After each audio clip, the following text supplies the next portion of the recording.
All right, I'd like to introduce the first presenter, Sam Basch from the Department of Psychology. Sam's research interest is on young children's learning through collaboration. Some parents ask their children a lot of questions they already know the answer to. What color do you see? What shape is that? Is the block on top? These kinds of questions are called known answer questions, and they're common in US schools. With Yu Zhang and Su-hua Wang, I study question asking as a cultural practice. We compare question asking in European American families and Chinese immigrant families. In this study, 3-year-old children collaborated with their mother on a 3-dimensional puzzle. We analyzed the questions mothers asked as they tried to help their children complete the puzzle. The European American parents we observed displayed a uniform pattern of asking known answer questions.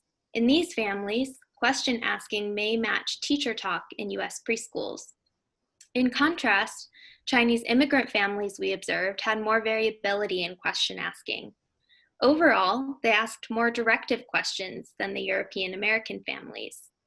This might be different from what teachers in the US tend to do and how children are expected to behave in preschool. To foster student learning for all children, we must understand how children and parents collaborate at home.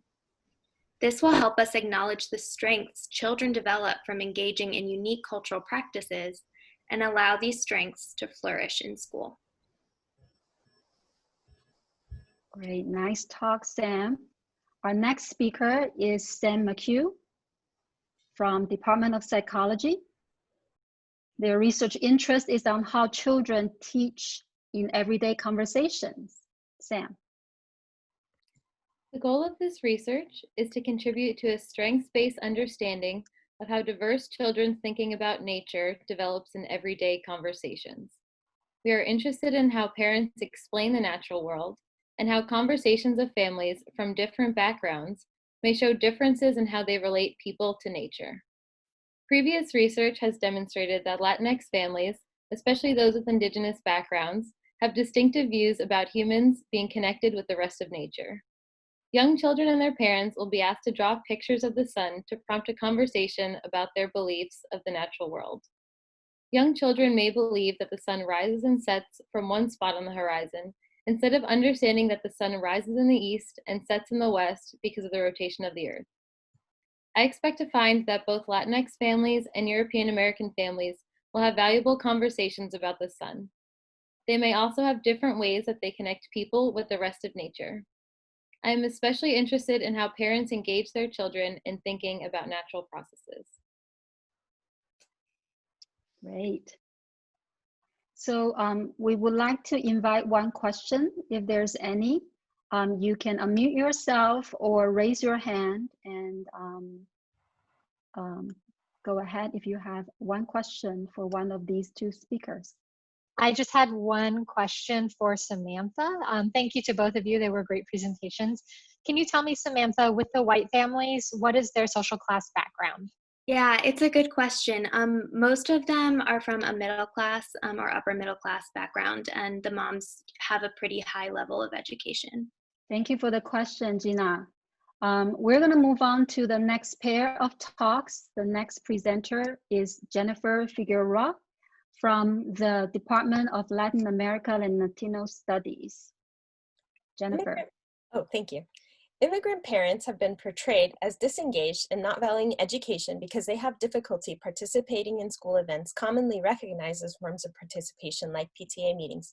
Despite the negative portrayal, my experience working with parents of 7th grade students suggests otherwise. Mexican immigrant parents engage their children in pláticas or conversations at the kitchen table or consejos, advice given by their elders. These provide examples of resilience to their children by speaking about how their family and communities have overcome obstacles. In addition, these conversations expose children to their parents' sueños y aspiraciones, or dreams and aspirations for upward mobility. These critical conversations are not recognized as participation because they do not happen directly through the schools. My research expands our ideas about how working-class immigrant parents support their children's academic trajectory. I'm interested in how family and community practices in Mexico can help us to understand forms of participation for parents in U.S. schools. I will focus on K-12 first-generation students in Ventura County. The question is, how can knowledge and experience be an asset and strength for creating community and boosting a sense of belonging for students? I expect to find that inviting parents to include their own experiences will move us towards a broader and more pluralistic recognition of forms of participation. Thank you. Great, thank you, Jennifer. Our next speaker is Valeria Alonso Blanco from the Department of Psychology. And her research interest is cultural knowledge and experiences of immigrant students and their families. Family is often a source of support, optimism, and perseverance for undocumented students, yet institutions of higher education rarely consider family assets. Our work aims to highlight institutional policies and resources that could leverage family assets that support students and could create an inclusive climate for learning. We focus on community colleges since most undocumented students who go on in their education attend community college. We expect undocumented families to support students' educational goals by drawing from their experiences and cultural knowledge. Families can help students maintain high hopes and dreams for a better future in the face of adversity by sharing cultural lessons, such as cuentos or stories and consejos or counsel. Students are motivated to continue their educational goals despite the difficulties they encounter by family stories of migration, which highlight the struggles that come with migrating to a new country, such as discrimination and unsafe working conditions, but also their persistence for a better future. Through student surveys and interviews with family members, our participatory research will inform how community colleges can support undocumented students and their families. Great, thank you. And now we will invite one question for Jennifer or Valeria. Thank you both for those wonderful talks, the quick flash talks. I'm wondering, I have a question for Jennifer. If she could talk a little bit about what you see in your work so far about the linkages between aspiraciones, sueños, and how they're related to consejos and dichos. Yes, I think that is, they're sort of vehicles for those consejos and dichos, that wisdom that I'm anticipating as hopefully within those interviews to reveal the sort of like what is underlying what is driving the educational aspirations of students, and to sort of see how they may, in some way they can converge, or maybe they depart from the ways that we see educational goals and aspirations within school. Okay, great, thank you. Thank you. I'd like to introduce the next presenter, Stephanie Tam Rosas from the Department of Psychology. And Stephanie's research interest is in educational equity in elementary school settings. So my research project looks at the intersectional identity of working class, working poor, and Latinx parents whose children are in elementary school. Everyday school practices might seem neutral on the surface, but our research has shown that these practices have political consequences that center white middle-class families and marginalize others. 28 parents from 3 elementary schools were interviewed. They reported that despite good intentions, several key resources provided by the schools still present significant barriers that are not obvious to administrators and staff. For example, homework help and community building events are scheduled based on the 90-day work schedules of middle and upper middle class families. Parents suggested that events, especially meetings where decisions are being made, be offered multiple times at different hours so that more parents could attend. Parents also reported that although translation is being offered at school meetings, the pace of discussion is too fast to accommodate for translation lags and does not provide opportunities for parents to jump in and voice their questions or ideas. Our research provides evidence that working class, working poor Latinx parents are interested in participating, but that when schools do not shift aspects of resources which they deem to already be culturally responsive, they inadvertently continue to marginalize these parents in everyday school practices. Thank you, Stephanie. Our next speaker is Gloriana Lopez from the Department of Psychology.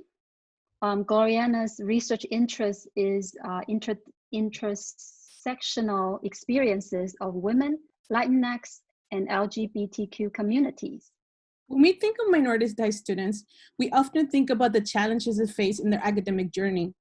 What is often ignored is the strength that these students bring to them to college and university.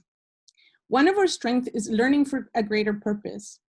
If you ask minoritized students about their goals after graduation or the reason why they are in college, you will find that most of these students come into academia with well thought out goals and a specific bigger purpose. This sense of purpose is often deeply tied to contributing to their families and the communities they belong to. My bigger purpose, for example, is to expose the effects of intersectional oppression, stigma, and discrimination in the lived experiences of women, Latinx, and LGBTQ communities. Caring about doing something for the community is a strength the students bring to learning that can be fostered by the institution and instructors by being recognized and supported. One way in which institutions and instructors can provide support is by allowing students to bring their own lived experiences to their learning and letting them tell their own story through their work. Doing so will not only have an impact on minoritized students, but it will bring new ways of thinking and new ways of knowing that can help advance research and change the climate of colleges and universities. Thank you, Gloriana. We'd like to invite any questions for Stephanie and Gloriana? Hi, this is a question for Stephanie. I'm very intrigued by your research and wondering if it's in a state where you have or would be interested in sharing it with students. I'm a retired faculty in the education department, still working with the teacher education program. It sounds like what you have to share would be very valuable for our students in that program, as well as the schools we work with. Is that something you've done or would be interested in doing? I'd be interested in doing it. I would, of course, check with my advisor and make sure that we're ready to go. But yeah, I'd be happy to be in touch and figure out. I think one of the most important things is to make sure that this information gets shared with folks who could then utilize it. And I haven't made steps toward that yet. So that would be a great opportunity. Thank you, Jerome.